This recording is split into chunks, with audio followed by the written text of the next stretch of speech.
pouquinho sobre os desafios legais para os empresários, né? Quais são os maiores desafios legais que os empresários enfrentam atualmente no Brasil, especialmente no contexto do direito trabalhista?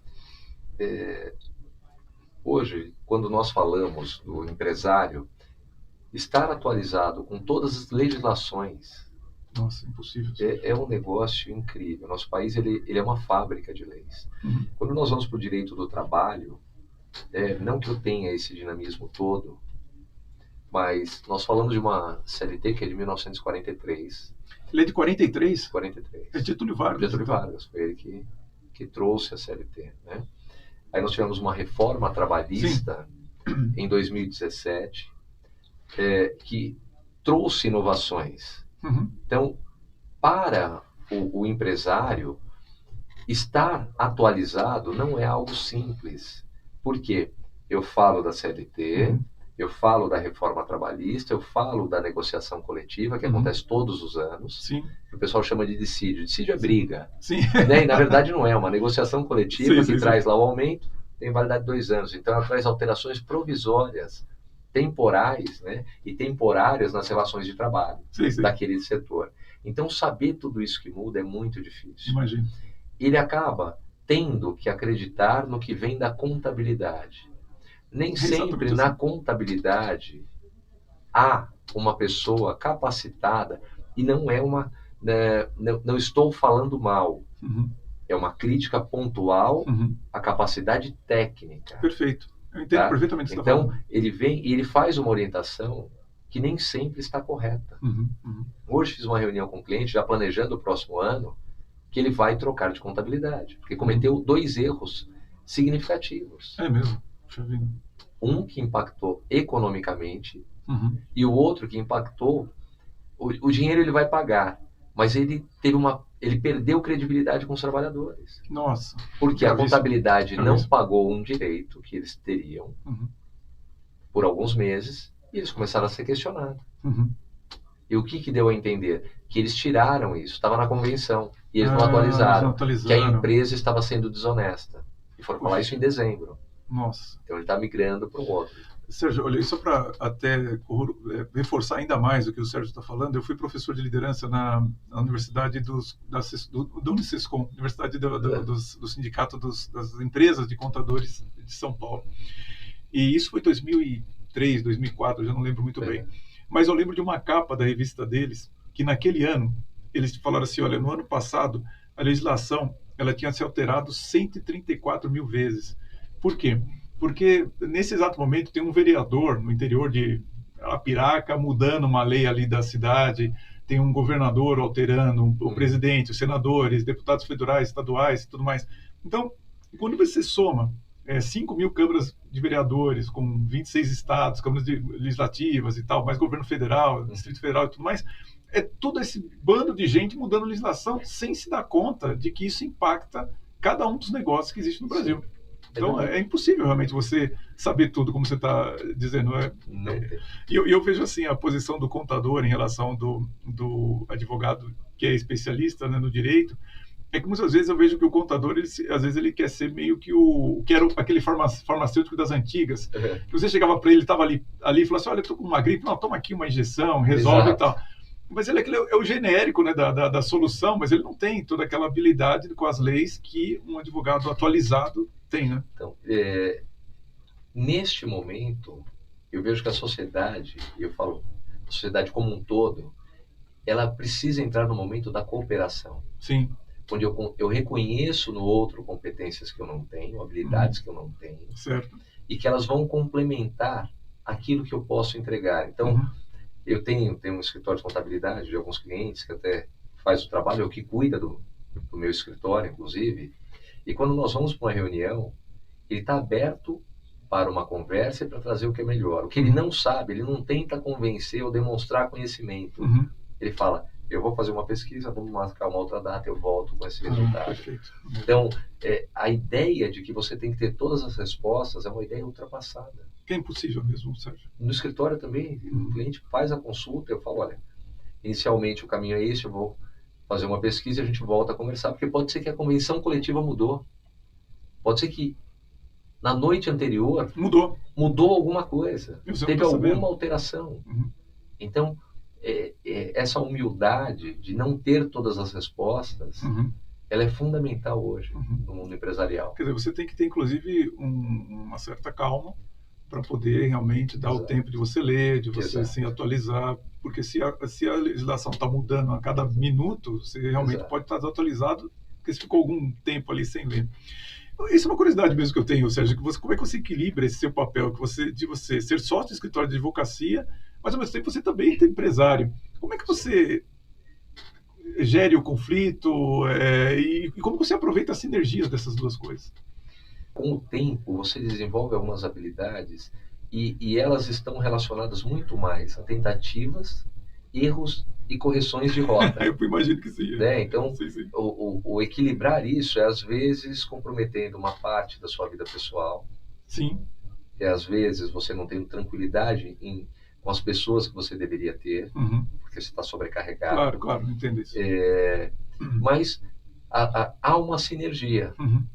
Porque todos os relacionamentos falam de pessoas. Sim. Quando eu entendo isso, fica mais fácil. E aí essa parte de elaborar textos ou petições, ela vai para um momento de reclusão. Então, a hora que eu paro tudo e vou escrever. Enquanto isso, eu tenho que entender as pessoas. E eu descobri que eu só consigo solucionar problemas se eu realmente entender qual é a dor que aquela pessoa está sentindo. Pode ser um empregado, pode ser um advogado do escritório, pode ser um assistente do escritório, pode ser um cliente. Pode ser um cliente do meu cliente, porque às vezes eu tenho que conversar para resolver algum problema. Então, quando entende isso, e uma coisa que eu procuro dizer para todos que me procuram, eu vou te falar sim, eu vou te falar não, ou eu vou te pedir, mas eu volto com a resposta. Você não vai ficar sem resposta. Eu posso te desagradar com o meu não, ou com o meu sim. Mas você vai ter uma resposta em algum momento. Entendi. E eu penso assim, o fato de você ser empresário também, você sente muito mais a dor, tem muito mais, assim, compaixão com o que está acontecendo com o empresário do lado de lá, porque você sabe como que é isso, você está com seu dinheiro ali, a sua preocupação do dia a dia e tudo mais. Exatamente. Mais ou menos por aí que funciona. Sérgio, uma coisa importante aqui para nós, eu tenho feito essa pergunta para vários convidados, mas para você especialmente acho que é mais relevante até pelas histórias que nos chegam, né? Que a tecnologia, a inovação tem influenciado muito a prática do direito trabalhista, mas também de gestão de escritório, mas do direito de uma maneira geral. Sim. E hoje se fala muito, inclusive, e tem muitas histórias sobre o uso de inteligência artificial. Nos Estados Unidos tem histórias assim que você fala, nossa, aqui foi grave, erros que aconteceram, ou coisas até benéficas, como eu lembro que a IBM usava isso muito com propaganda do Watson, de que era uma inteligência artificial que conseguia resolver aqueles casos que eram mais próximos um do outro, né? Multas, né? Recolher de multa de trânsito e tudo mais. Como é que é a sua opinião a respeito disso? Você usa alguma coisa já no seu escritório? Quais são os riscos e oportunidades do uso de tecnologias e inteligência artificial especificamente? Eu penso que é um caminho sem volta. A gente vai caminhar por essa estrada. Tá. Até incentivado por você, tenho feito mais pesquisa. Nas nossas últimas conversas, tem falado bastante sobre isso e eu tenho aprofundado. Só que a inteligência artificial, ela não tira, pelo menos na área do direito, a sensibilidade do profissional. Então, como eu vejo a inteligência artificial, ela é muito interessante para uma pesquisa e até para um início de uma elaboração. Então, hoje, se você colocar lá um contrato, confissão de dívida, vai aparecer. Só que está ligado a... vamos levar para a medicina, né? A anamnese. Então, para que eu possa chegar no remédio ou na solução, eu tenho que entender o problema. Então, na inteligência artificial também, eu tenho que colocar de uma forma tão clara que a inteligência, que é artificial, ela consiga fazer a combinação de palavras para me entregar o resultado. Perfeito, é assim mesmo. E aí eu vou e faço ali um ajuste. Então, eu já fiz alguns testes. Então, precisava elaborar uma notificação, por exemplo, simples, de uma dispensa, de um comunicado de abandono de emprego. Então, eu já tenho a minha minuta pronta. Eu falei, eu vou testar. Coloquei lá. E o que veio muito bem. Veio bem. Só que, se fosse um profissional que não sabe nada daquilo, teria encaminhado algo com incorreções. Até porque uma parte das ferramentas que nós temos hoje não estão atualizadas. Sem dúvida. Essa parte não está atualizada. Então, isso gera um gap, né? Perfeito. Um intervalo. Então, é muito interessante para quem conhece. Aí ajuda muito, você ganha tempo. Eu vejo também, assim, na área intelectual, ajuda você a estruturar o conteúdo que você já tem. Isso. Agora, você esperar o conteúdo dela vai vir com erros, às vezes erros graves, como foi o caso que aconteceu nos Estados Unidos, do advogado fazer uma peça, e eu não sei se você viu isso, e a peça mencionava um processo que não existia, uma jurisprudência que não existia. E o advogado foi multado em 10 milhões de dólares por conta disso, justamente porque ele confiou no conteúdo. Eu falei, olha, o conteúdo eu acho que você tem que estar sempre de olho, você tem que saber qual que é a verdade, exatamente o que está lá. Eu fiz testes com relação à legislação. Eu tinha que fazer uma petição, falei, deixa eu testar aqui, e eu joguei. Ele me trouxe realmente leis que não tinham nada a ver com... Que não existiam. Não, até existia, mas não tinha nenhuma relação. Não tinha relação. Que ele foi fazendo o jogo, trouxe legislação que já estava revogada. Então, realmente é um perigo. Se você não tem um filtro, você se expõe. Você imagina as pessoas acreditarem no conteúdo, sendo que a gente tem legislação que muda, como eu falei, 184 mil vezes por ano. Né? Quer dizer, realmente a inteligência artificial ela não vai conseguir pegar todo esse detalhamento. Aqui no Brasil, nós tivemos, só para finalizar nessa parte, nós tivemos um caso, e já deve ter tido mais de um, mas um que inclusive foi noticiado, em que o advogado usou uma das ferramentas mais conhecidas. É mesmo? E o juiz oficiou para a OAB, porque o conteúdo não fazia nenhum sentido dentro do contexto do processo. Nossa, que lamentável. Que lamentável.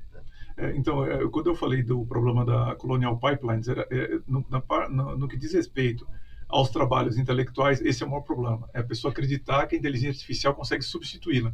É uma ferramenta de trabalho, é como se fosse um excelente secretário, um excelente assessor seu, ali para te ajudar, mas ele não pode fazer o trabalho por você. Não é por aí que a coisa vai acontecer. Se nós fôssemos comparar, né, então no escritório, nós temos teses que estão, eu falo minutadas, porque foram teses que nós desenvolvemos e vamos atualizando. Uhum. É como imaginar que uma dessas petições que tem a tese fosse utilizada sem leitura.